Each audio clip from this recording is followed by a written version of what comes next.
It's the afternoon session on Friday, the special matinee session. And so welcome Beef and Lamb. We've got the rest of the afternoon with yourselves.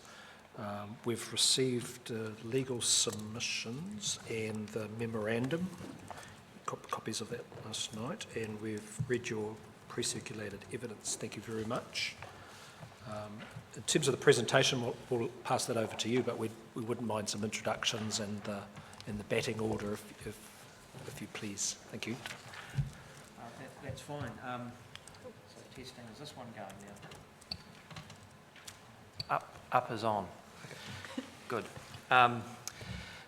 Good afternoon, and thank you on behalf of Beef and Lamb New Zealand for finding time to accommodate us to present our case. There were some challenges, which is why I think we've ended up with Friday afternoon. But it's a short week. You have our entire focus. Well, I'm very grateful. Happily for everyone, perhaps, at least two of my witnesses have aeroplanes to catch. So there is some motivation on our part to move along in a way, hopefully, that suits your getting away at a reasonable time too. If it please you, my name is Thompson, and I appear for Beef and Lamb. To my left is Tom Orchiston, employee of Beef and Lamb and an expert in farm plans and community-led programs. To his left is Dr. Michael Greer, ecologist.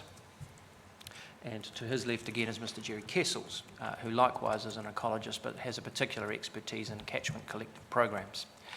To my right is Lily Lawson from Beef and Lamb, and to her right is Lucy Cooper from Planscapes. Neither Ms. Lawson nor Ms. Cooper are giving evidence, but have been an integral part of our team in preparing this case. And there's a nice big table, so I hope you don't mind that I have them seated up here.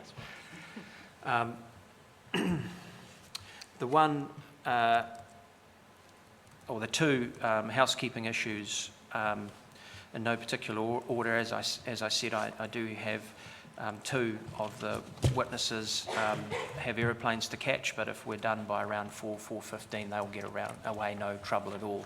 And I'm optimistic that we will meet that time frame. The second logistical issue is the request for expert conferencing. Firstly, apologies that we couldn't accommodate having it done before today. Unfortunately, Dr. Greer is very busy at the moment doing Greater Wellington Regional Council evidence, which is occupying a lot of his time, so we just couldn't quite squeeze it in. But I understand that the experts are planning on Tuesday having a session to try and address those questions you've asked. I think we'd had an early heads up that it wasn't going to be possible by today, so great. Okay. We're very comfortable with that. Okay, very good. Well, we'll hopefully get you something pretty early next week. And I understand the focus is to help you identify the points of difference on a technical basis between the two sets, the council ecologists and Dr. Greer. So I understand that's the outcome that you would like. So that's helpful to clarify that so we can get some focus. In terms of batting order, I think I'll call Dr. Greer first, and then I'll follow that by Mr. Orchiston, and then finally by Mr. Kessels. There is one new matter or matter not addressed in his evidence that Mr. Kessels, you may wish to talk to Mr. Kessels about, and I'll introduce that shortly. I did mention that we didn't at this stage have any questions on Mr. Kessels, but that's fine. As these things turn out, we may indeed have some questions, and yes, quite. And perhaps you might also want to answer some of the questions as a panel. Yeah. No trouble at all. Just so I don't forget, I better put that on mute as well. Just in case. Right. So yes, you have before you all the pre-circulated evidence. You'll have my submissions, and then I filed earlier this week a set of changes that Beef and Lamb are seeking. I filed those early in the hope that it would be helpful potentially to look at those before the submissions and have some time, because there are some, I wouldn't call them significant changes, but they are meaningful in my submission. What you will also be given at some point today, and I don't know if there is a hearing secretary or someone similar, or if I should just approach, but there is some changes to Schedule 30. Here she comes right now. Right. So if I could just trouble you to give a copy each to the panel and some to the council team, I'd be grateful. Thank you. And I'll get to those shortly, but Sure. As is often the way, we were brainstorming this thing pretty extensively over the last 48 hours, and we recognised some other changes that we think might help this regime. I start my submissions, if I can get into them now, by noting that the area of interest for beef and lamb is principally water quality and diffuse discharges. We haven't called any evidence, or indeed I don't think we submitted on water quantity in any meaningful way at all. And what beef and lamb is particularly interested in are the farm planning and collaborative community approaches that are provided for in the permitted activity regime. And you would have seen that come through in our evidence, which has quite a strong focus on that latter topic, supported by Dr. Greer's ecological analysis. Just on that point, we've had a large number of submitters who have sheep and beef farms who have been mostly concerned about water quantity. So was that on purpose in terms of the focus on water quality? I don't think it was. Yeah. Not in terms of a decision between the levy payers in the region and beef and lamb. You look after this lot and we'll look after this lot. So no, it wasn't on purpose at all. Beef and lamb have been pretty active in this space, and I say that in my submissions actually. It's involved in a number of plan hearings and actually Environment Court appeals, and its interest tends to be around the diffuse discharge of nutrients. And I suspect I know that some members of the panel have seen beef and lamb before in these similar forums or fora. Beef and lamb internally has been very active in the space around community collectives and farm plans for quite some time. It's engaged quite extensively with central government around Part 9A and its enactment into the Resource Management Act, but it was doing farm planning long before that. And so it has and it does see it as a real meaningful way to achieve change in the way that's characterised in the evidence that has been put before you. It was very grateful to be involved in the collaborative approach which led to the making of this plan, and it thought that had real value. And I say that in my paragraph 5. We characterise Plan Change 9 as a courageous plan change because it's doing something new. Or if not new, certainly brave. And because of the newness and the fact that it's doing something that's perhaps novel, there is some suspicion and some concern, and the criticisms are that it's a non-regulatory approach and that it enables the status quo to continue. And that's an unjustified criticism, beef and lamb's submission, because it says the empowerment of communities to see the problems and then own the solutions is a very successful way of proceeding. And it says that can, and it expects will, lead to positive outcomes and the maintenance of water quality and improvement where required. And the key to this is the fact that these collaborative approaches and farm plans enable innovation, flexibility and adaptation. See a problem, take an action. Does it work? Yes, no. Make the next decision. But what's exciting, I think from beef and lamb's perspective with this plan change is that there is a regulatory approach that sits underneath those responses, because it's been encouraging its levy payers to take those sorts of actions anyway. But here we have a council which is saying, and I think this is significant, it's saying we are going to put resource into working with you to achieve some of these outcomes rather than going through regulatory processes, which have value, don't get me wrong, but putting the resource into working with, in this case, farmers to achieve these outcomes is something that beef and lamb are greatly enthusiastic about. And I think one of the keys that sits behind this plan change is the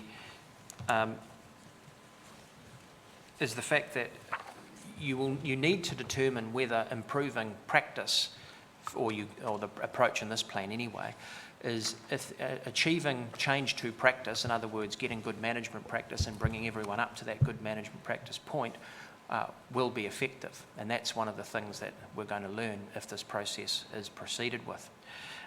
If it doesn't, of course, then other regulatory steps are going to be required.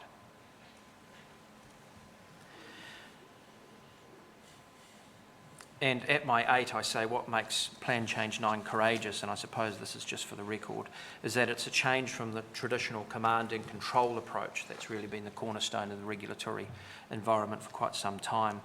I call it a step change that links people to water bodies to improve their understanding of what works and what does not, and gives them the power and flexibility to manage freshwater through a permitted activity regime using freshwater farm plans, industry programs and catchment collectives. And that's really just a summary of what I've been saying over the last couple or 5 minutes. I do note beef and lamb do not have an industry program, and I'm told they are not intending on setting one up in the near future anyway. Just the No motorbike blasted past when you were just making that sentence. No problem. Beef and lamb do not have an industry program, and they do not have one under development at the moment. Okay. And so that's why there's no evidence on those in beef and lamb's case.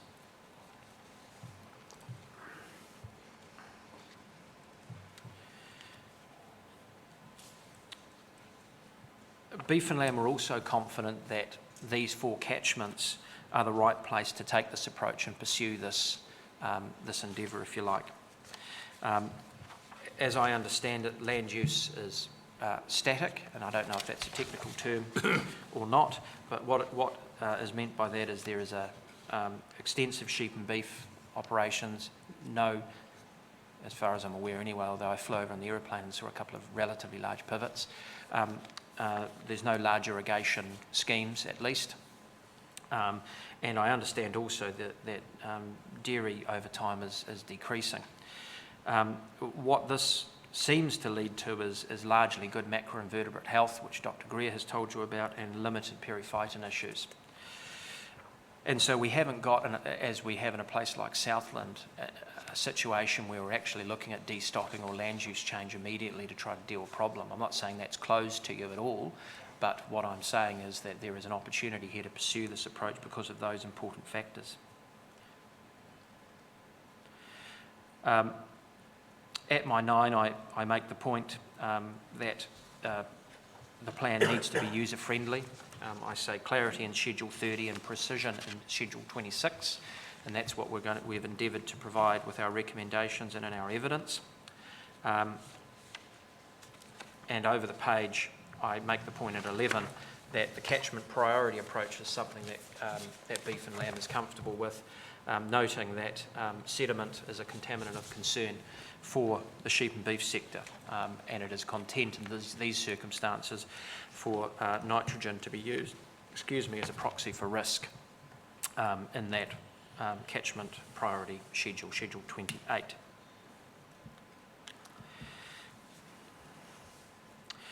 I then move on to the legal framework section, and you will see that I have attached 2 appendices, which are almost, I suppose, boilerplate submissions, and I don't mean that to say they're not important, but others have talked to you about them, and I won't. I did actually notice my friend Mr. Conway, when I read his submissions a couple of days ago, has addressed all of these matters, and so I don't propose to go over any of those matters, and I expect you've asked others questions if you do have any, but please ask me if you do. The next section is a question that I often ask myself when looking at these processes, that's regional planning processes. Are we dealing with land use rules or discharge rules? And where I've landed ultimately in this case is I think they're a hybrid rule. And after I analyse some of the well-known cases, I conclude that there is a discharge aspect to the rule, as well as a land use aspect as well. And because of the way Schedule 15 is structured, I think it's best to view them as hybrid rules. And why that's important is it brings in your consideration of Section 70, which on my submission is something that I'm sure others have told you ought to turn your mind to to support the permitted activity rule in whatever form it takes. Beef and lamb, say, Rule Tank 1 does a very good job, but there may be others, and Section 70 is going to be a relevant consideration to you, no matter where you land, assuming there's a permitted activity rule somewhere, which I would hope there would be. I'm at my page 5 now, and there again I address the question of whether the permitted activity rule is valid, noting at 21 the key legal principles which relate to sufficient certainty to be understandable and functional. That's what the Environment Court says. And the Council must not reserve itself a discretion to approve a permitted activity. And there's obviously a subtlety with that language there between approval and certification and subjective and objective approvals. Noting the Friends of Pelorus Estuary case over at my 24, which talks about some evaluation not making a rule automatically unlawful. I go through my 25 through to about 27, I think it is, really just recording that I think Schedule 30 does a pretty good job of removing any subjectivity and providing for an objective framework for Council to assess when determining whether an activity is permitted or not. I think Council needs to be a little careful that when it is looking at the Schedule 30 or the plans that are produced under Schedule 30, that they don't ask themselves, well, is this going to lead to achieving Schedule 26 outcomes or not? I don't think that's the right question to be asking itself. I think it should be asking itself whether these matters, which our plan says, assuming you ultimately land in this place, will provide for a permitted activity regime that is going to achieve and give effect to the NPSFM, I suppose is the easiest way to put it, whether those boxes are being ticked. And it does very much hang off the confidence that the plan ultimately has that if good management practice is adopted, that will lead to a decrease in the number of losses or the volume of losses, or however you want to characterise it. And that, in my submission, is very clear and almost incontrovertible, at least in most cases.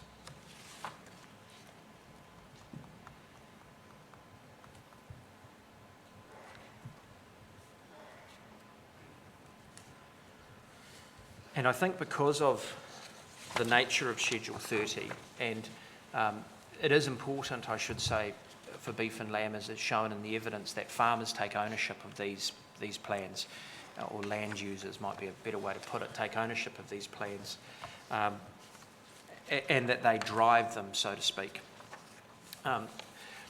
So there is a danger in becoming too prescriptive, because they either become checkbox exercises, which doesn't achieve that key engagement that's so crucial.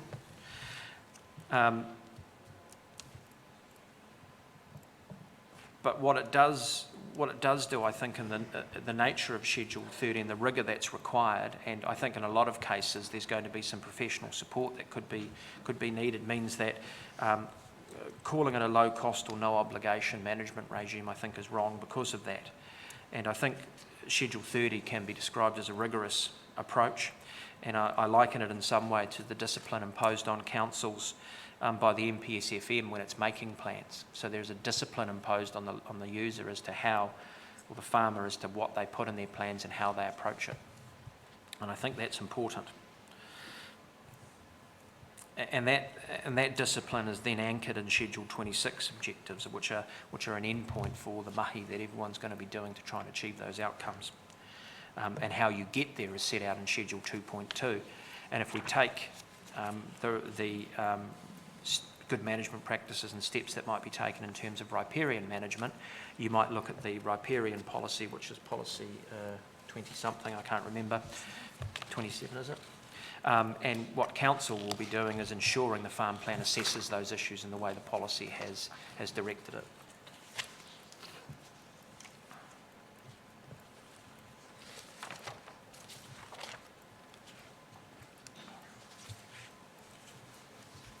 11. Wasn't even close.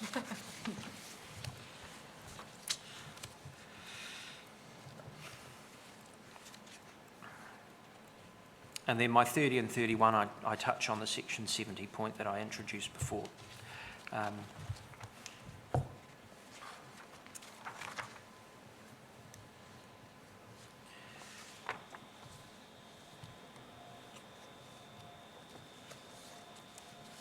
So moving on in general terms to the national policy statement, I should say, of course, if anyone does wish to ask me questions as I'm going, I'm very happy to do it as we go. Please interrupt me if there is anything you wish to talk about. With the NPSFM, much of that section relates to fundamental matters. The Aotearoa case in which Judge Borthwick had a really good go at trying to understand how Te Mana o Te Wai works in these processes, and did a reasonable job, if I understand it correctly. And I also note my submission at 33, where I think, certainly I recall the Council for EDS took a similar view to me that you should be trying to implement the NPS FM 2020 in reliance on the High Court decision in Hawke's Bay and Eastern Fish and Game Council, for the reasons I touch on there.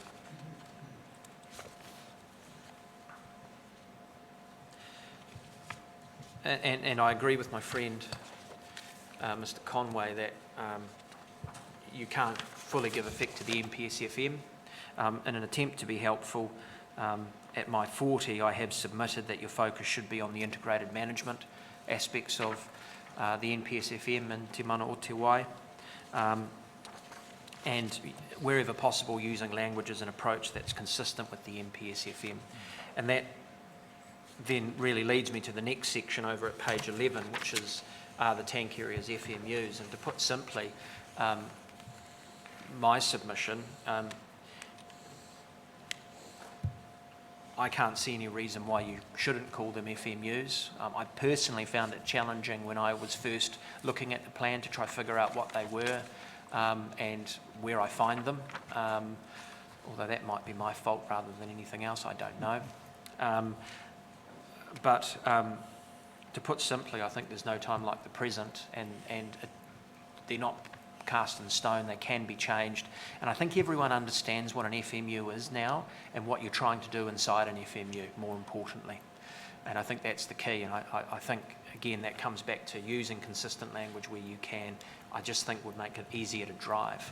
And that's something we should all be aiming for, I think, when we're writing plans, if at all possible.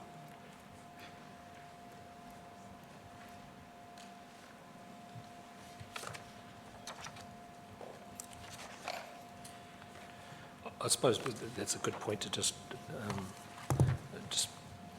make a point that our understanding from the council is that this process has not considered the identification and delineation of FMUs, that's a process that's yet to come and will be completed before the 31st of December 2024. So we're or faced on the with 31st of December 2024, perhaps.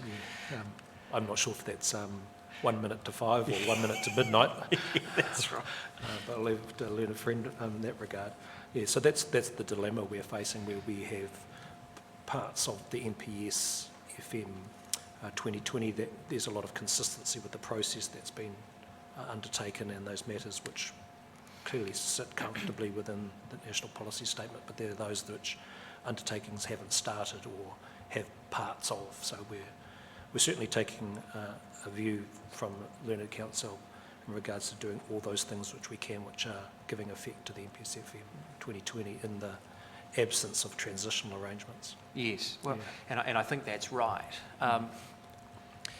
In terms of the approach to FMUs and whether you should call them FMUs or not, yes, I am aware that Council hasn't identified them explicitly as FMUs, but functionally I'm not sure what the difference is, and there might be one, but I don't see it. I think there is scope within the submissions, as best I understand them, and the ones I've seen, for you to call them FMUs should you ultimately decide that submission that I make, and possibly some that others make, or probably some that others make too, means that the nomenclature is important, and calling them FNUs does make it easier. So I think that's open to you. I don't necessarily think you're constrained by the fact the council hasn't gone through that process yet, at least partly because this is the result of a collaborative process. And one of the keys, I think, when you're identifying FMUs is finding out what the community think. So you have a spatial area in the 4 tank catchments that have been identified. That area spatially has been engaged with on the community as to how we manage within that area. And I think there's some real similarities to what ultimately the role and the function will be in terms of the MPSFM process set out at 3.5 or whatever that summary section is. Okay, my problem with that is section 3.8, which lays out quite specific section 3.8 Yes. of the MPSFM. Yes, I'm just looking for my copy. Which lays out quite specific, quite a specific process.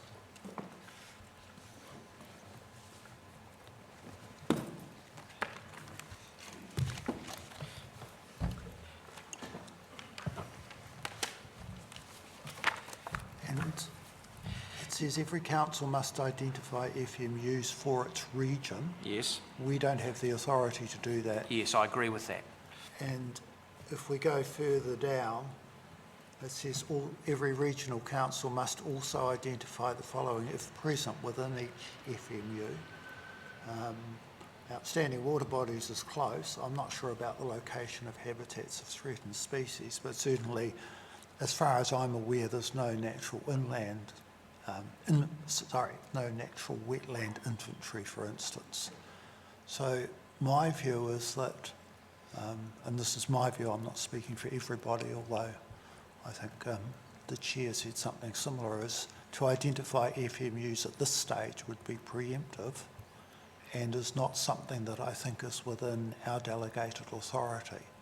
Well, the delegated authority might actually answer the question. I don't know about that. Certainly, I don't think 3.81 constrains a regional council from having to deal with it. You know, we're going to have the region, a hearing that's going to name FMUs for the entire region. I think you could do it in a couple of bites. That's my instinct anyway. I had thought that most of the matters in A through E had been addressed, but I could be wrong about that. I probably would say I don't characterise this particular issue as one of great significance for beef and lamb. So I take your point though, and I'll have another look at the A through E and see if there isn't anything that I overlooked in that list. And then perhaps just... I think there's also obligations, I can't remember if it's in section 3.2 or 3.3, to consult with tangata whenua Yes. region-wide about these things before making those decisions. So certainly my perspective is that it would be preemptive for us to designate FMUs given the process requirements in the MPS.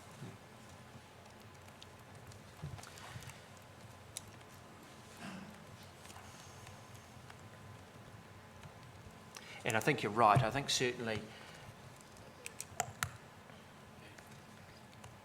should tangata whenua be saying to you, in evidence so far, we're very uncomfortable if you call these FMUs because we don't think you've discharged that obligation, I think that would be very significant, if that's what they're saying.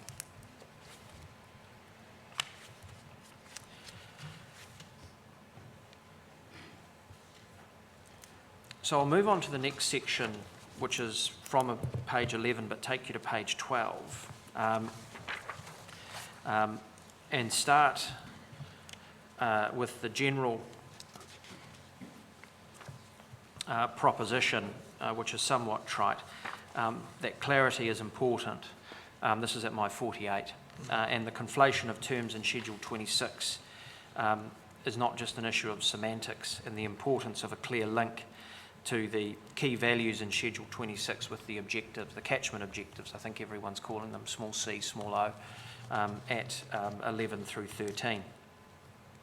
And it's probably a good time to take you to the document called Recommended Changes to Proposed Plan Change 9, which was the set of provisions that I filed, I think, on Tuesday night at some silly hour, and take you through those, starting with Objective Tank 4, which is the changes of which are intended to make the link to the catchment objectives clear and establish in broad terms the values and management approach that PC9 provides for. So, and then when you look at 4 through 13 as a whole, they should provide the basis for a values-based management framework as contemplated by the MPSFM. So the changes, although there's quite a startling amount of blue on the draft provisions, perhaps not a rewrite, more a clarification and a tidy up of some language that doesn't quite work. Can I just clarify, are these in relation to the original Section 42A report or the Section 42A addendum report? No, these are from the original report. Okay. My recollection is that was the direction, I think, to use that. So all our changes are based off the 42A report. So hopefully I haven't overlooked another direction to use the addendum one. If I have, let us know and we can prepare another version if it's Just helpful. being clear on which version is better to us. Great, okay. It might be more difficult if you use the addendum report. Yeah, We end great. up with 3 colours potentially. Yeah. We already are going to be 3 colours, perhaps it might be 4 colours. Yeah.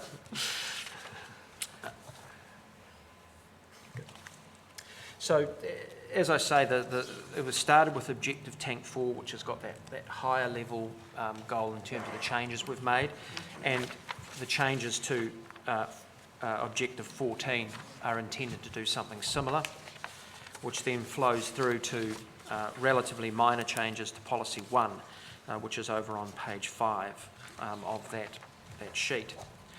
Where I think it starts to get perhaps a little more meaningful in terms of the changes, well, no, that's the wrong word, but anyway, is with the catchment objectives and in reliance on the evidence of Dr. Greer, the confusion that on his advice, and Beef and Lamb agree, that could be created from the reference to healthy waterways and the fact that you can obtain more precision in the objective framework by using Stark, and I think you pronounce it as Maxted's poor, fair, good, excellent grading.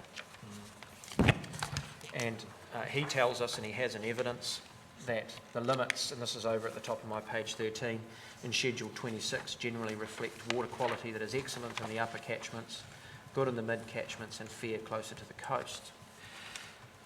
So what we have done to these objectives, with the exception of 10, which I'll come back to, is at a new, at A, we have changed the reference from healthy ecosystem to a direct reference to that Stark and Maxted scale. And with the Ngarudodo, for instance, you'll see over at the top of page 3, health is excellent, ecosystem health is excellent in the upper Ngarudodo freshwater catchments and good in the lower catchments and tributaries. And that's intended to directly reflect the Schedule 26 outcomes that we are working towards and trying to achieve. That then leads to a number of other changes, notably at B, a removal of the word healthy from that, I'm going to call it a sub-objective, and a reference to diversity only, noting that I'm not saying that diversity is not part of ecosystem health. And then breaking down what was, I think, a single B into B, C and D, and referencing habitat in its own clause, plus a healthy trout fishery, which I say at D for the Ngarudodo reflects, as I understand it, the water conservation order on the upper reaches of that river, and also the grading or the ranking that seems to have found its way into the MPSFM relative to indigenous fish. and other things, I presume.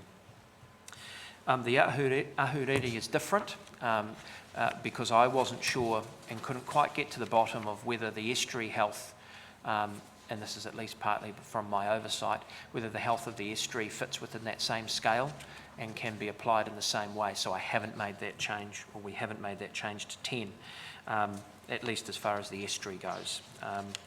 There is a new 10C referencing fair ecosystem health within the catchment, because I'm told that that's what Schedule 26 seeks.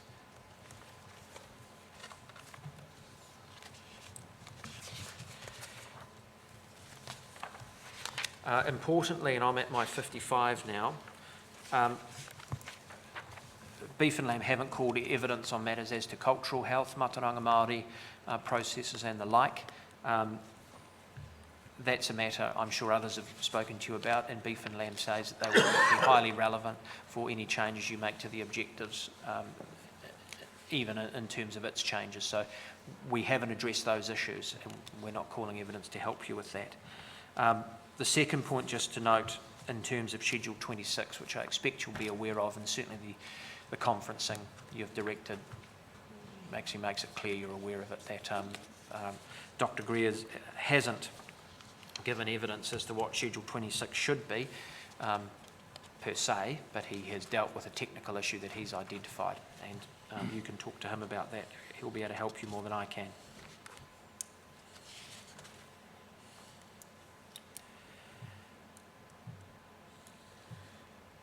I make the point, looking now at how the Schedule 30 plans would work. This was a process we spent quite a lot of time thinking about, trying to understand how these things work practically, what would actually happen on the ground. The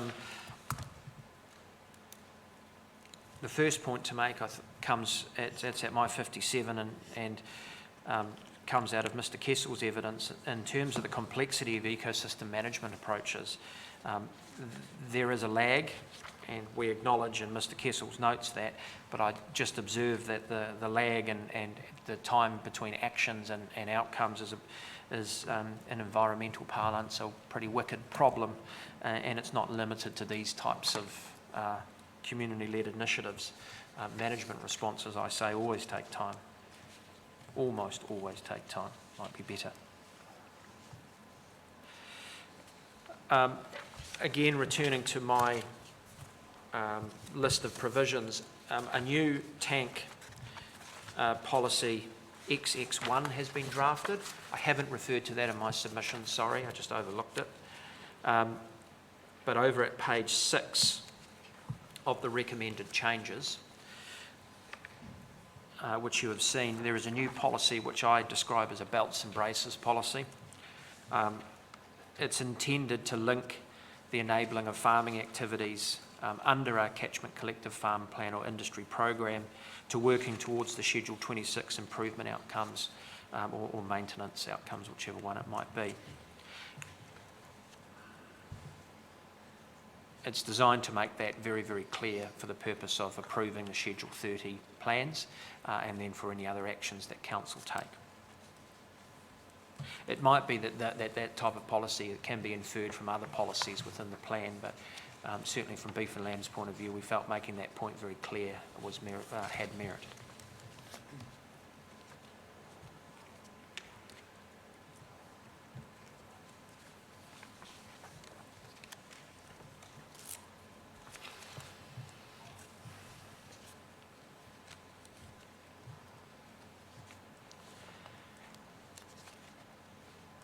I also refer to the evidence on the importance of the monitoring network, and that was seen as absolutely key by Beef and Lamb's witnesses. There's no point doing this if you don't have good monitoring in place, which is why we asked Dr. Greer to explicitly consider the monitoring network and to give you some evidence on that. There is a link, because we think that the way this will work practically is that the management actions and contaminant loss reductions to be pursued by farmers will be informed by Council's state of the environment reporting under Section 35. So that's where the Schedule 26 information is going to come from. we don't see that an individual farmer would be necessarily using Schedule 26 to inform those actions. It would be the council's monitoring and reporting that gives them that information to identify where the problems might lie and what they're working towards trying to achieve.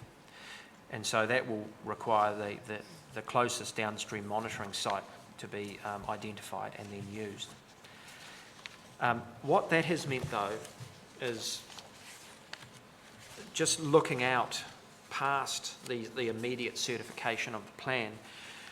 One of the things that Mr. Kessels will tell you, and it's the point that we wanted to make clear that I alluded to earlier, is there does actually need to be, we need to ensure there is a process in place for circumstances where perhaps the management actions that are being taken are not leading to the improvements that were expected.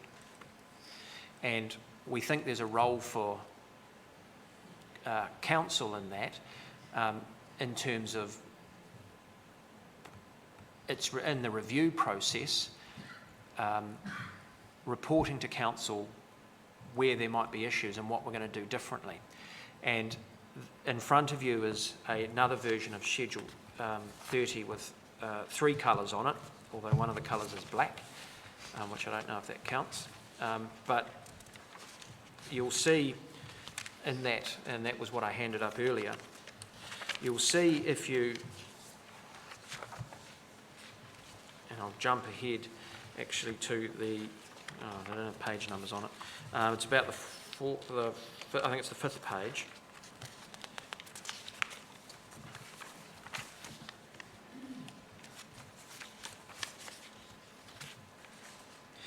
At 5.3, there's a suggested further amendment that I'll give you a moment just to read.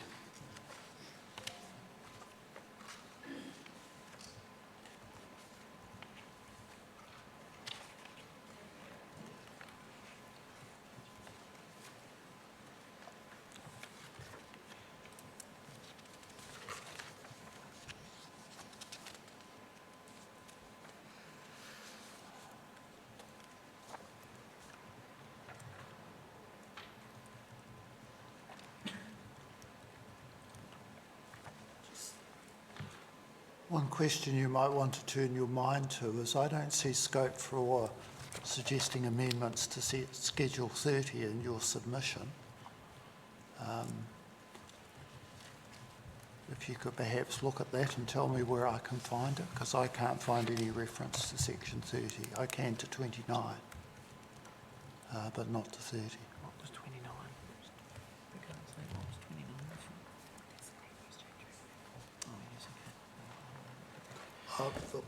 My apologies, it's beside Rule Tank 1, sorry. There's paragraph 15, I think. Yep. I'll have a look at that as well. And if I have a different... Okay, no, it's okay, I've found it. Okay, Thank you. very good. It's under the heading Rule Tank 1.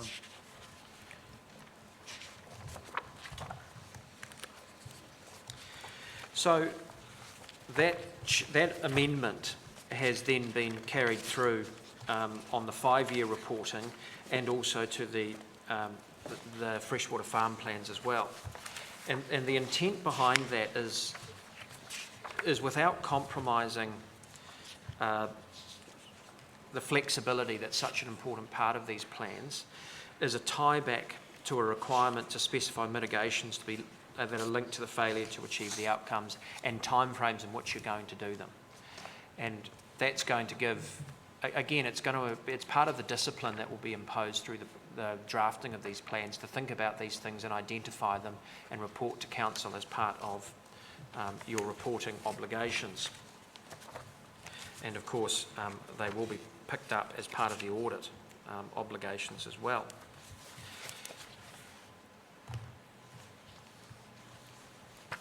There is also a change proposed to 1.1, where you'll see a specific reference to conditions of membership, including the conflict resolution process and the circumstances under which people might be removed or sanctioned. And we, again, Beef and Lamb just felt the rigour of including that in Schedule 30 was warranted because it's very, very important. And last but not least, under Section B, the Freshwater Farm Plans section, there is also a proposal to include an approval process for the freshwater farm plans as well for council. Again, the rigour of having an approval process for the farm plans on the same basis as the catchment collectives is something that Beef and Lamb favour, again, once again, to impart that discipline that I've been talking about.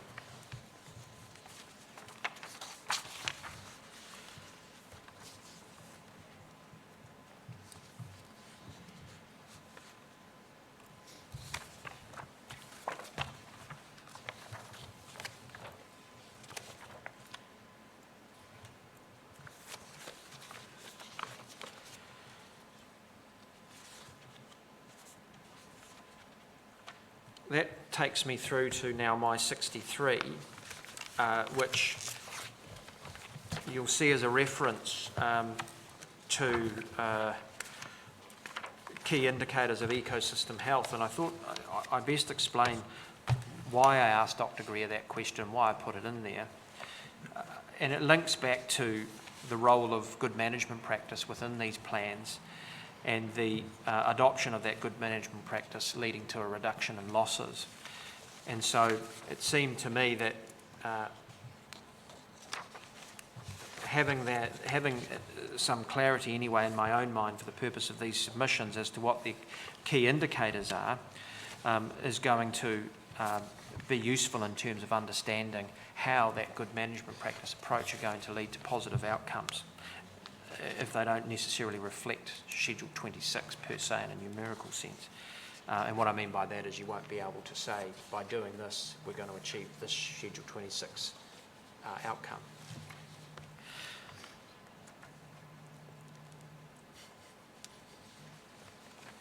Oh, I should say too, coming back to the submission regarding the changes to 2.2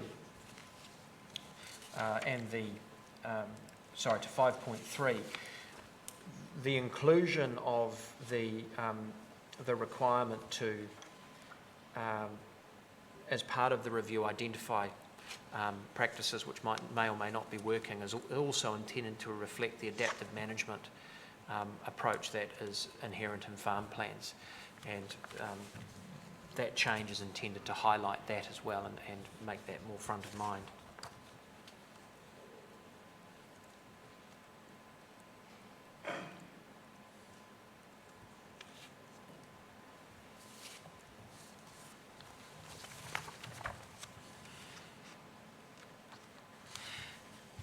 And there's a link too to what I talk about in my 65 and 66 with the self-checks that Mr. Orchison talks about in terms of identifying on-farms issues that on-farm actions can address.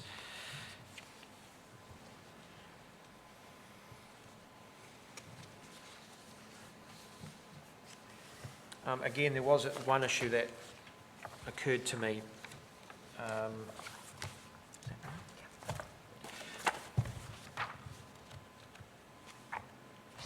In respect of the relationship between the policy Tank 27 timeframes and Schedule 30A, if I could just take you to Tank 27, which is on page 20 if that helps.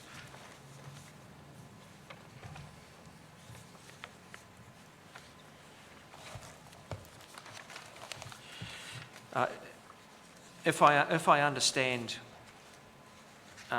sediment mitigation and nutrient management at 2 and 5 correctly, there's a requirement to report on those mitigations in line with the priority catchment approach, which, again, as I understand it, means that, assuming I'm right, that it's farmers that have the reporting obligation here, the reporting is due when the plan, freshwater farm plan or catchment collective plan is due, which means the progress that is likely to have been achieved under the plan is precisely 0, if I'm reading this correctly.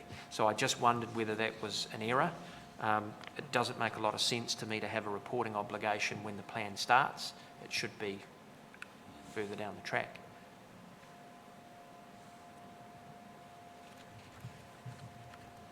So for instance, under nutrient management, the milestone is that farms have plans according to the priority in Schedule 28. So as I say, I wrestled with this one a little bit last night and I just couldn't quite make it work. I raise it because I wonder if it's an error. But if I crack it in the next hour and a half or so, I'll let you know. Two last topics to address before I call Dr. Greer. The first is land use change. I don't think there's a jurisdictional issue here, and I've dealt with it in my submissions. Beef and lamb haven't submitted on a risk-based framework like has been proposed in the Section 42A report, but it does favour it.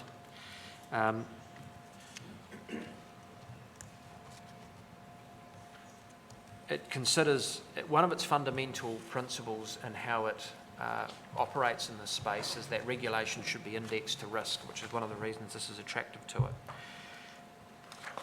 It's mindful of Dr. Greer's evidence about the predominance of agricultural uses not necessarily linking in a clear way to degraded attribute states, and he makes the points, and you'll see at my footnote, I note the points he makes about excessive macrophyte growth and the DIN and DRP numbers as opposed to the periphyton growth that you have. But of course I do, well not of course, but I compare that though to paragraphs 48 and 58, clarity and E. coli, where they are a bit more problematic, which lines up with the sorts of contaminants of concern that you would be managing under the Schedule 30 farm plans for sheep and beef operations, sediment and E. coli being those contaminants of concern.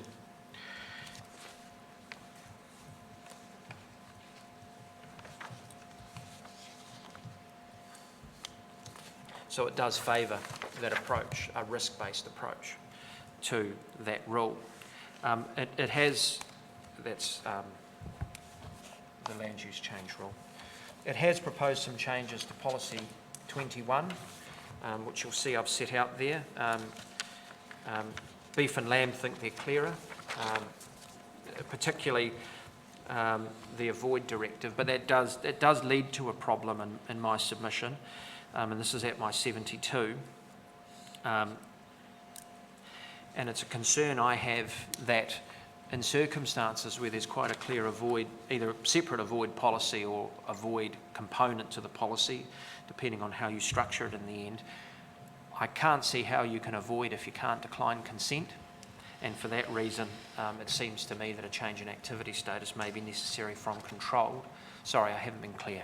I'm talking about Rule Tank 5 and the controlled activity rule there. For land use change, if you farm with a catchment collective, my point is I can't see how you can have an avoid policy in the plan that says avoid these outcomes and then not be permitted to decline consent. So something I invite you to turn your mind to, that I've been instructed to raise by Beef and Lamb.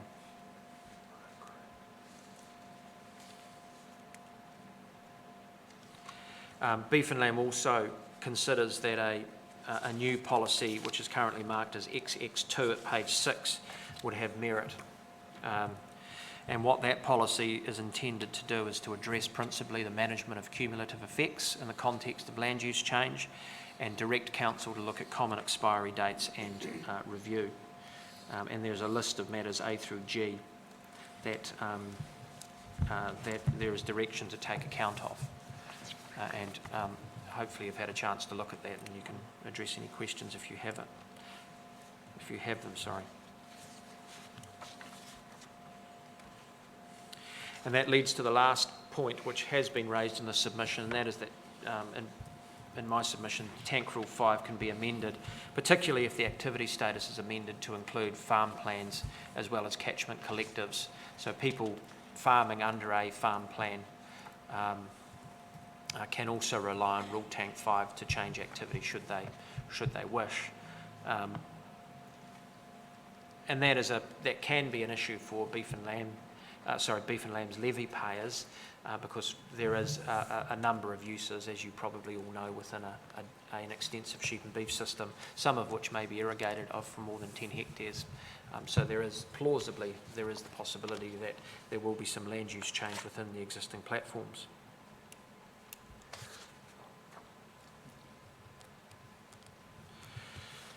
My final submission point is on the stock drinking water as a priority take. It's all set out there for you. The short point is this, that Beef and Lamb favours the approach proposed by the Section 42A report, which provides for the taking of water for stock drinking, provided it complies with the conditions of the existing permitted activity rules. You have my submissions there. I don't have anything to add orally to them. Just a question in regards, this is paragraph 75B, and this has come up from quite a number of submitters that are relying on section 14.3A and B to, in their words, allow stock drinking water to be taken as a matter of course. And my reading of that is that it's been casted, it permits it. It really does say a person's not prohibited. So that's the context in which that's provided. And then turning my mind to the national policy statement and having sat on that panel, my understanding was there was a deliberate move to provide for drinking water for humans, but not provided as a matter of course for stock. That was deliberate rather than being silent on it.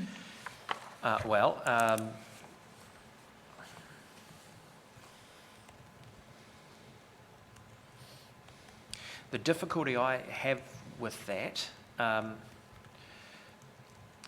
I'm just pulling up section 14 while I'm at it. I'm not suggesting that it gets rid of the tension, because there are stocks sitting in a farm that require drinking water, but the policy isn't necessarily very helpful in that regard.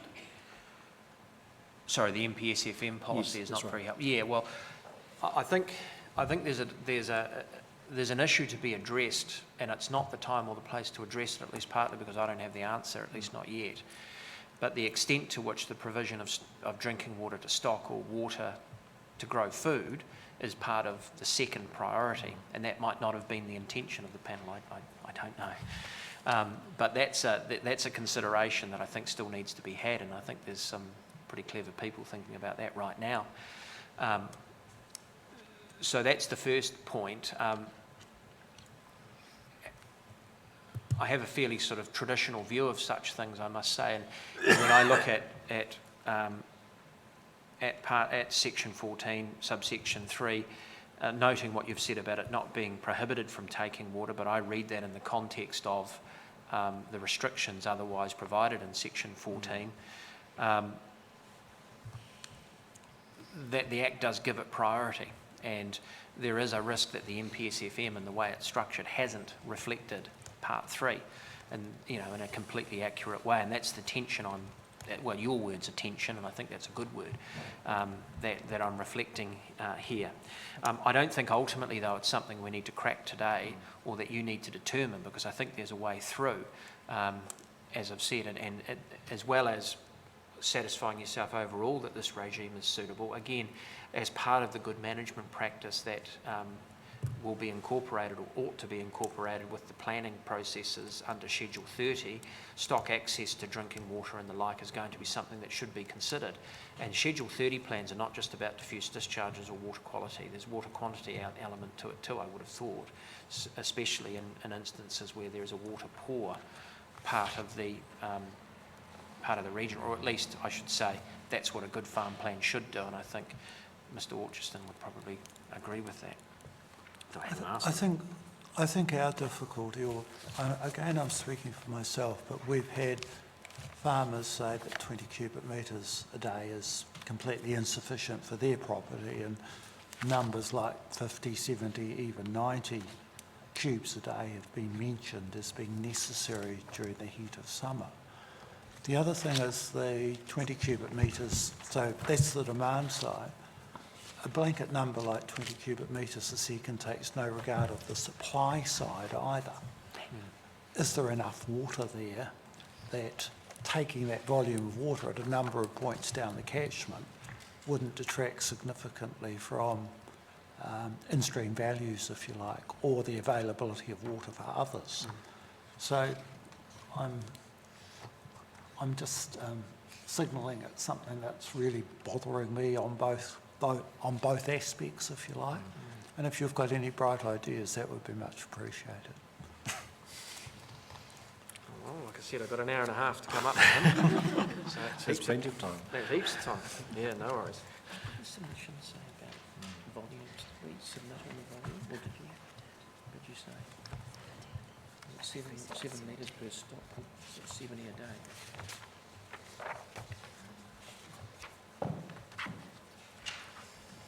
It might be the end. 70.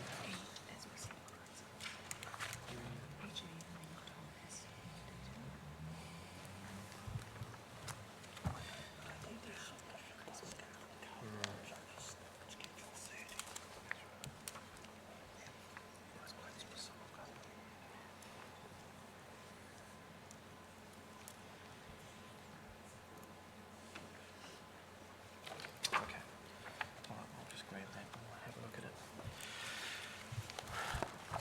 Well, I'll finish there, at least because I'm at the end of the written material. Obviously happy to answer any questions that haven't already been raised, or call my first witness, whatever your pleasure is. I think we'll look to call the first witness, and if we've got any legal questions, we can come back. Sounds great. Well, I'll call Dr. Greer first. Thank you. Good afternoon. Welcome, Dr. Greer. In my statement of primary evidence, I address the following matters: whether freshwater quality objectives in Schedule 26 are aligned with the wording of the relevant catchment objectives, the areas in the tank catchments where freshwater quality objectives are not met and the primary land uses in those areas, the ability of HBRC's monitoring network to detect future changes in water quality caused by changing practices on sheep and beef farms, and the technical rigour of the individual freshwater quality objectives in Schedule 26 and my recommended changes. I've read the addendum to the Section 42A report released since the lodgement of my statement of primary evidence, and that includes the reply evidence of, and I hope I'm saying this right, Dr. Heidecker and Ms. Madaraz-Smith. The technical analysis provided in that document has not changed my opinion on the matters set out earlier. Accordingly, the summary largely reflects that provided in my statement of primary evidence. And because of that, I thought I'd give you the option here for you to just rely on that executive summary, apart from one additional section that I've added, or if you'd like me to continue reading it. Are you referring to your executive summary in your evidence in chief? Yes. And you've got something to add to that as well? I've got one small thing to add to it, but the rest of my summary, evidence summary, is almost verbatim from that document. So your choice whether you'd like me to read it or not. Well, maybe we could have a look at it first. Yeah.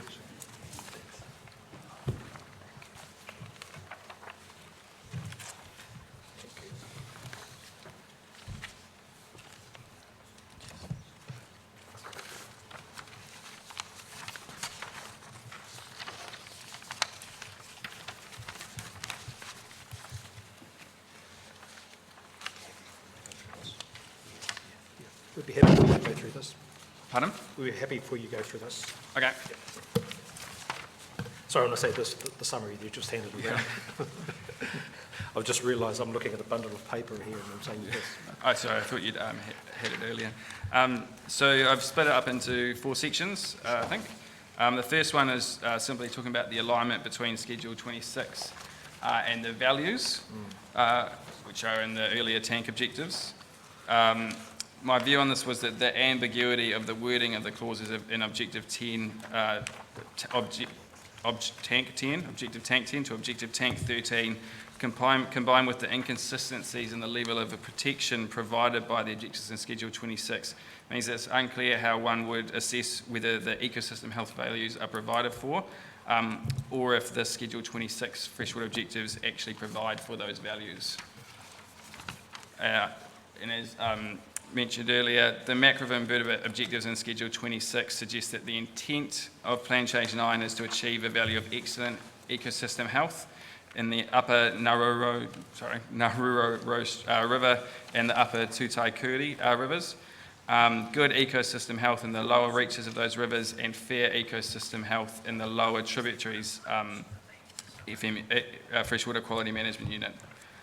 If this is the case, then it's my opinion that it should be explicitly stated in the clauses of Objective Tank 11 to Objective Tank 13. Furthermore, the objectives in Schedule 26 should be updated to be consistent with those values. So what Mr Thompson tabled earlier with those? That reflects that recommendation. That's your preferred wording? as well? Well, yes, I mean, that scale is widely used in New Zealand ecology, so it makes sense to adopt them if that is the intent. The next section of my summary goes on to benchmark water quality against the freshwater objectives in Schedule 26. This basically, a number of the Schedule 26 freshwater objectives are not met throughout the tank catchments. However, while agriculture is the predominant land use in most freshwater quality management units, in many but not all instances, its contributions to objectives not being met appears to be limited or of little ecological consequence. Specifically, through most of the tank catchments, macroinvertebrate communities are indicative of good or excellent aquatic ecosystem health.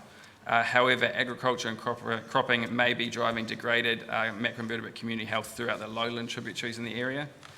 The DIN and DRP Schedule 26 objectives are not met through much of the tank catchments, and a catchment without significant cropping agriculture is the most likely cause of this.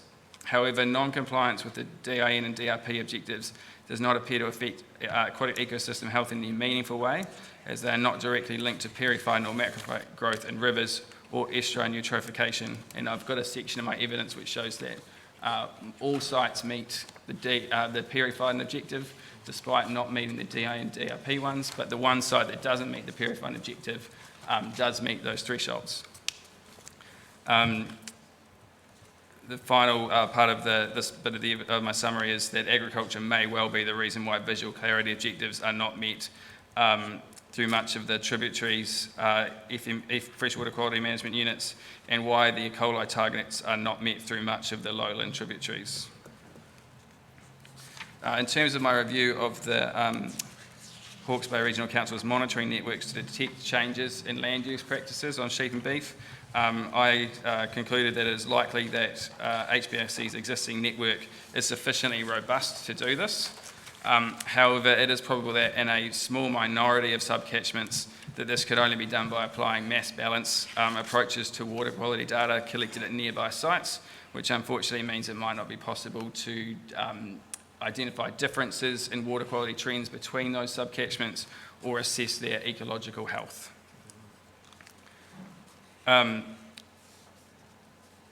My recommended changes to Schedule 26 are summarised in Table 1 of my Statement of Primary Evidence, and I have included that here just for the sake of brevity to keep it to 3 pages. However, my main concerns with the current objectives are around the use of largely untested provisional guidelines, the incorrect selection of nutrient criteria, and the use of periphyte cover instead of the compulsory periphyte biomass attribute. This is the additional section that I didn't refer to, include in my Statement of Primary Evidence, and it's basically comments on the water quality components of Schedule 30. So Clause 2.1b of Schedule 30, Schedule 30 requires that environment plans for each catchment collective or industry program include statements about specified water quality outcomes in Schedule 26. So in my opinion, such statements will need to include, firstly, an assessment of whether the value of ecosystem health is being provided for at the closest water quality monitoring site, and that this should be based on key ecological indicators, specifically invertebrates, fish, periphyton, and macrophytes. And then if the value of aquatic ecosystem health is not being provided for, an assessment of the likely contaminants causing this. This assessment will ensure that environment plans prioritise actions that reduce those contaminants which are having the greatest environmental impacts. Now, I cannot comment on the water quality benefits of land management outside of the riparian zone, as it is outside my area of specific expertise. Mr. Kessels and Mr. Orchardson can comment on this further, I believe. However, in my opinion, water quality in the tanker catchments is likely to improve towards the Schedule 26 objectives as long as those environment plans lead to the widespread adoption of good management practice, and the good management practice is effective at reducing contaminant losses on farm.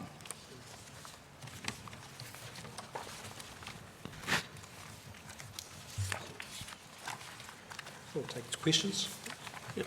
Can I just start with a question actually to Mr Thompson, really, is that, so you tabled the memo with Beef and Lamb's proposed amendments to objectives and policies and to Schedule 30. And Dr Greer has, in his evidence, has commented on the merits of Schedule 26 and even suggested some changes or some alterations, but I take it that Beef and Lamb is not pursuing those changes. No. Sorry, no, that's not the case. The changes to Schedule 26, and to be fair, it's probably an oversight on my part, we haven't assembled those into a consolidated version in reliance on Dr Greer's changes that he's got in his evidence. But as I say, that's my oversight, and I'll fix that relatively quickly and give you So something. we can expect something similar to what you provided for Schedule 30? Yeah, that won't be a problem. Okay, thank you for that.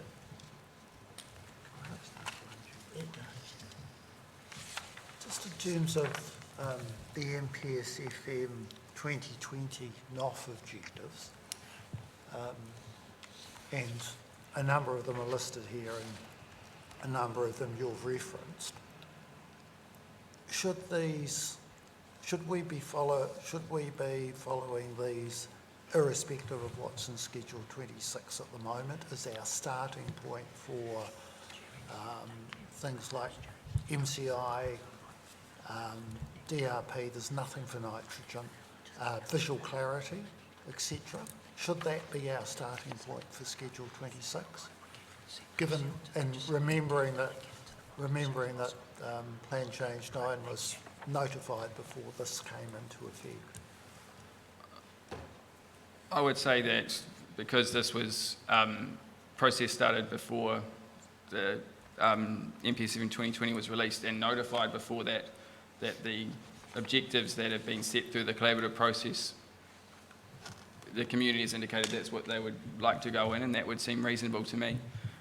The additional attributes that the MPSFM has introduced has probably not been, a lot of them haven't been through that same process, so they wouldn't have been selected by the community, and they may not be able to be selected at a level that provides for the relevant value of aquatic ecosystem health without the technical assessment that goes into one of those collaborative processes. On the other hand, the council is instructed in section 55, whatever it is, 3 I think of the Act, to give effect to the MPSFM as soon as reasonably practicable. It would seem that in terms of there is no reason stopping us including the 2020 NOF objectives, given that direction as the alternative view. Well, I think that's a legal matter. In fact, I think it's a crux of another environmental court appeal that I'm in at the moment. I am not a lawyer. I don't have an opinion on that, sorry. If we were to do that, then it would seem to me that and I agree with you entirely about the way it's structured, high quality, keep it that way, moderate quality, reasonable targets, lowish quality, there's some room for improvement or some need for improvement in quite a number of cases. And that would generally seem to fit in reasonably well with the A, B, C bands in the NOF. Is that fair comment? I think it does for those measures which are direct indicators of ecosystem health. you're looking at your fish and your macroinvertebrates and your periphyton, and you're saying, do these reflect that level? When you're getting down into your lower order indicators of water quality, then in some reaches, attribute state of D may provide for MCI of A. You actually have to do a fairly significant technical amount of work and look at the current state of water quality to make those assessments. I note that the MPSFM does include 5 biophysical aspects of aquatic ecosystem health, and one of those is water quality. However, it explicitly says at the tail end of introducing those attributes that those other components all need to be managed to meet the aquatic life component, indicating that those are the matters which are most important, and everything else is effectively a management mechanism. So you don't need to set everything at A just because it's part of ecosystem health. You should be setting your ecosystem health at A if that's what you want, and then looking at the individual attributes. Yes, and I certainly agree there's a very tenuous link between stream health as measured, say, by periphyton biomass or periphyton standing crop, and MCI versus inputs of DRP and DIN. It's really tenuous. Yeah. And I guess I'm increasingly of the view that it's better to focus more on the biotic consequences of catchment management than the actual inputs, particularly as one just reflects spot sampling.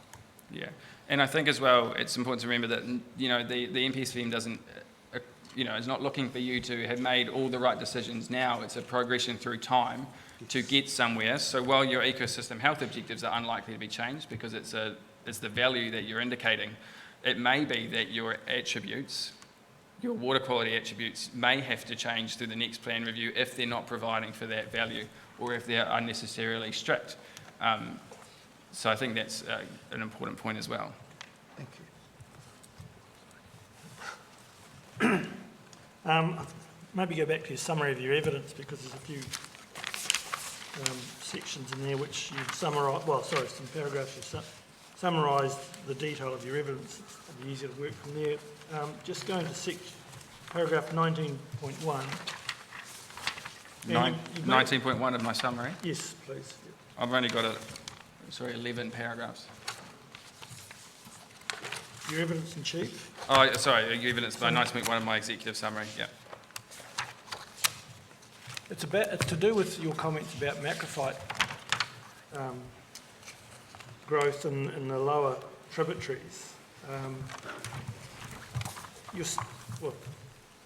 Preceding that, you're saying that the invertebrate community health is good in the upper and mid catchments, but not so good in the lower catchments. And you're suggesting that may be due to increased macrophyte growth as opposed to, let's say, agricultural impacts. So the question is, what evidence are you basing it on?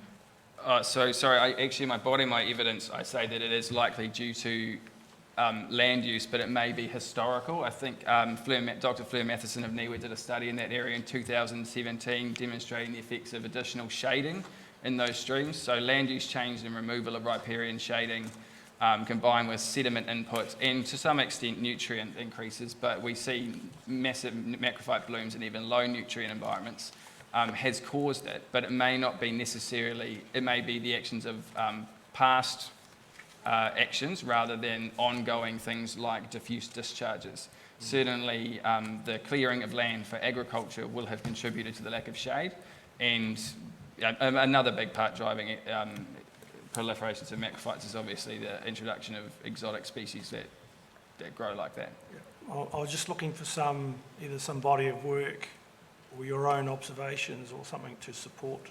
Well, Dr. Fleur Matheson has done a study in 2007, Dr. Fleur Matheson of NIWA in 2017, which is quite a dramatic picture of what the effects of additional shading are in those streams on reducing macrophyte growth. Were they in these particular streams? Yes, they were in the Karamu catchment. I think it was commissioned by Hawke's Bay Regional Council. Can you give me the year again? 2017, I think. Sorry, what? I think it's cited in my statement of primary evidence. I can find it. Are you sure? Did Am I you sure? say Matheson 2017 or 2016? 2017, I think. Oh, it was cited but not included in my Oh, reference no, list. sorry, it is Sorry. you're 125, sorry. Yeah, so Matheson, paragraph 125. Yep, your reference 125, yep. Thank you. You're talking about mass balance, what's in relation to the monitoring sites and or lack of in some subcatchments, and that can be addressed through mass balance approach. So you, just to clarify that phrase, so you're saying if you've got a monitoring site upstream, one further downstream, and you've got a tributary coming in between that's not monitored, you could get a handle on the water quality in that tributary A handle, yeah. I've through mass balance approach. Yeah, I've put it in my evidence more as that you will be able to detect trends in improvements due to changing land use, but you're unlikely to be able to determine differences between the catchments or their exact state, which is I mean, in my experience in some other regional councils going through plan changes involving water quality, there often is an acknowledgement that a number of monitoring sites will have to increase as a result of, some changes or some schedules to do with water quality limits and attributes. So I guess what I'm saying is not the number of monitoring sites won't necessarily be a static number. No, it won't. It was more, there was a specific question from Beef and Lamb whether they could detect the effects of their changing land use practices from the existing monitoring sites, and in that view, in my opinion, it was that it could. It wasn't an assessment of overall representativeness. I say that in my evidence. It was specifically for that purpose. On page 8, you've got your table 1 in relation to recommended changes to Schedule 26, which you've also got further in your evidence. Can you just give me the reasoning behind, for the attributes DIN and DRP, your recommended change is a change to reflect current state, and just wanted to get a feel for why you adopted that recommendation. Well, I hope I haven't missed something, but my understanding was that the DIN and DRP thresholds recommended for inclusion for the lowland tributaries is based on ANZAC 2018, and I've seen justification that this will protect for estuarine ecosystem health. However, I've seen no technical work which would indicate it would in terms of a load reduction. I also note that those guidelines were superseded in 2018.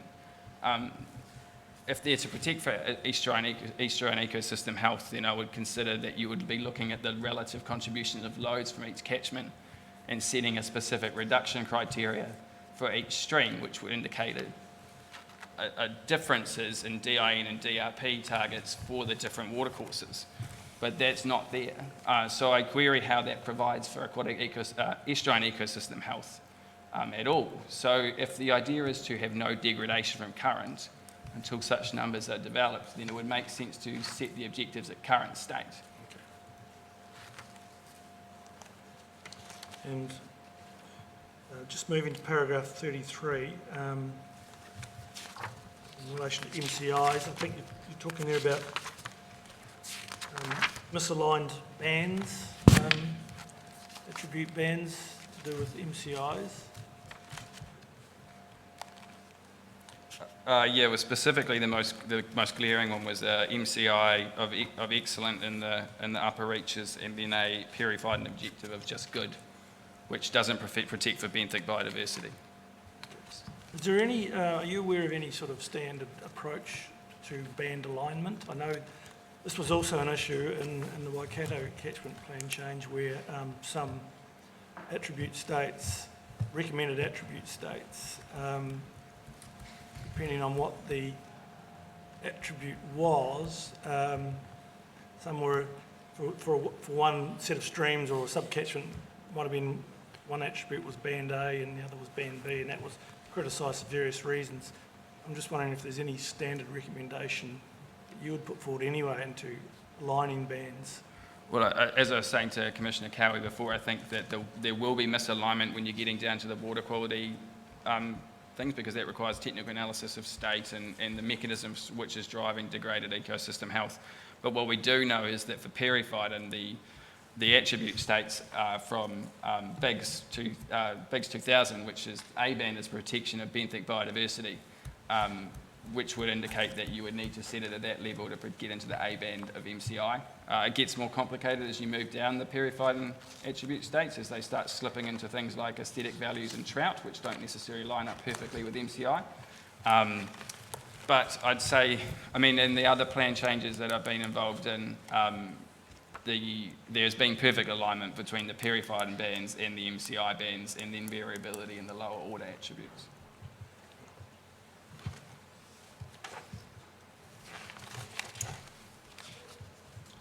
Oh, yeah. The issue of the Schedule 26 DIN and DRP numbers that are currently in there, you've commented quite a lot about that and the fact that they don't necessarily relate to periphyton management, for want of a better expression. And I just wanted to be clear on that, so are you going to be coming up with recommended?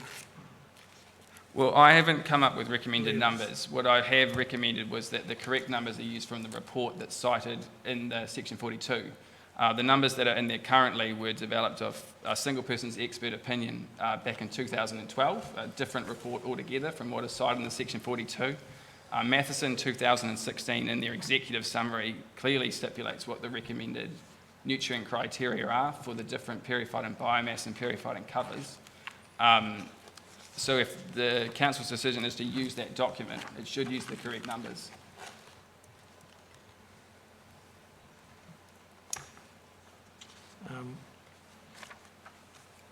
So those numbers that are in my table 1 come directly from the nutrient exceedance criteria that are recommended in Matheson 2016. It's important to note that those numbers that are currently in the plan do not reflect different levels of protection either. They are all a risk profile based on achieving the same 30% cover in green filamentous periphyton growth. So they're not set to achieve 120 in one river, or 200 in another, or 30 periphyton weighted composite cover in one river and 40 in another. They're all set at 30. So if the idea was to have a lower level of periphyton growth, say 20%, which I think it is in some of the rivers, it's not designed to achieve that. Okay, so just trying to make sure I understand the references here. With paragraphs 92 and 93, particularly the end of paragraph 93. Is that the work you're referring to? Is that the work by Russell Death? Is it Clean and not green. Green and not clean, I think is, yes. Death 2018. Right. I just didn't want to say it on paper. Well, yeah, I've heard that argument before. But I just wanted to make sure you weren't referring to maths. I was getting confused. No. So I Matheson. think with DRP we have an attribute states in the MPSFM, but we also have nutrient exceedance criteria. There's a lot of disagreement about the DRP attribute, but it would make sense to set your nutrient exceedance criteria first and then base your DRP attribute off that, which I think HBRC have done in their Section 42, but I just am putting forward that the numbers they've based that translation into are incorrect. And just also going back to paragraph 87, also on Matheson's work and nutrient criteria and periphyton, you've got there in that last sentence, this is on page 32 of your evidence, instead they are periphyton growth risk thresholds. And can you just expand on what that means? Yes, so they were developed, Dr. Fleur Matheson from NEIL was developing a Bayesian belief network model, which basically allows you, you develop criteria or thresholds based on expert opinion, which indicates a certain level of risk. And you do that for multiple different things, and then you pull different levers and it spits out your overall risk of periphyton growth. Those processes are often just done through expert opinion. And in this case, Fleur simply looked at bivariate plots of log transform periphyton cover in DIN and DRP and eyeballed where she thought the risk thresholds were. So that's why they're not meeting the standards that are put forward in the MFE guidance document that's referenced in the section 42. Okay, thank you for that.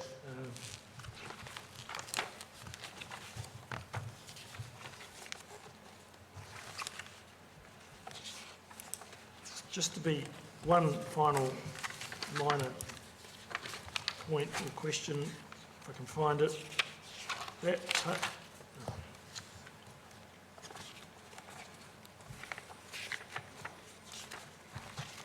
Your table 7 on page 42. I just want to be absolutely sure what the ticks mean. They represent a pass based on A what, sorry? they would meet the objective. Oh, But that's based on the summary stats provided in the last SLE report from HBRC. okay, thank you, Dr. Greer. I don't think so.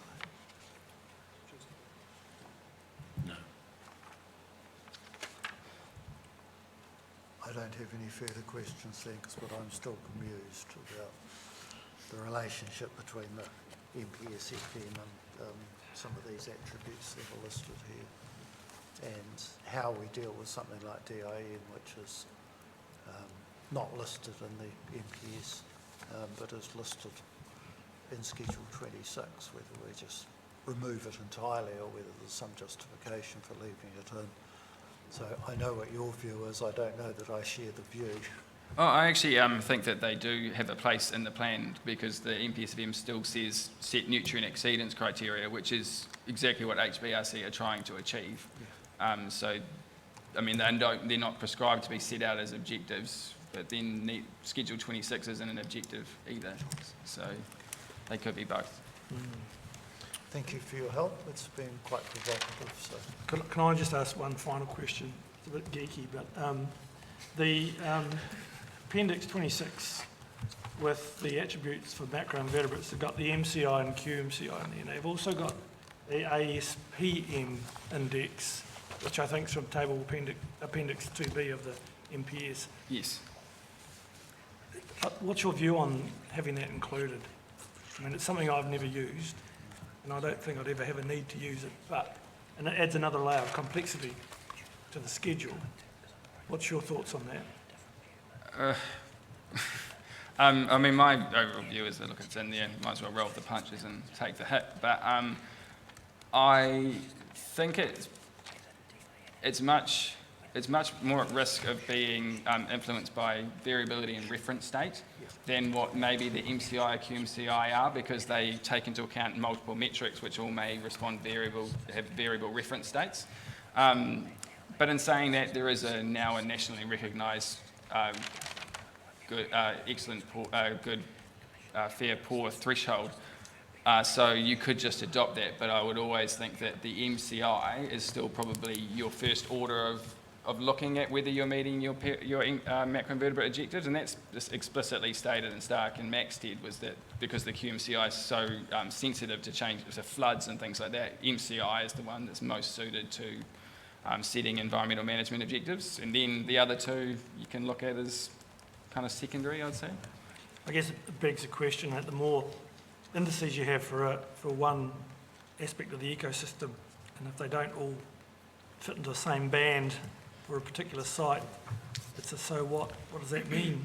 Yeah, well, that's why I think you should always go, if you've got MCI, which you always will, use it first. The ASPM as well is supposed to be normalised against your maximum score for each of the metrics in your region or sub-region, and the MPSFM uses a coarse nationalised normalisation, which may well not apply in Hawke's Bay, so it remains to be seen how useful it is. Thank you for that. That's probably enough tech talk for the day. Thank you, Mr. Chair. Thank you, Dr. Greer. I'm just aware we're due to have an afternoon tea, but we've also got some flights that people have to catch. I just wanted to get a sense of timing. Yes, well, thank you. That's very good of you. Mr. Orchiston, I think, has told me if you're away by 4:15. you'll be... Yeah, look, so 4:15, 4:30 for Mr. Orchiston. Dr. Greer, I was going to actually ask if he could be excused to leave whenever he's required. I think he's closer to 5:30 or 6 o'clock leaving or something. Yeah, I have to double check that, but it's not Yeah, for a while. so I was going to ask that he could be excused. That's not a problem at all. And then for Mr. Orchiston, I mean, assuming that you haven't got more than half an hour of questions for him, we do have his summary printed and will be with you very shortly. What we might do then, we might have a very short break, if that's okay. Just to stretch our legs and have a quick cup of tea. So we're going to make it a very sharp 10 minutes, and then we'll be back 5. So that's 3:54. Yeah, We'll be back. thank you. Oh.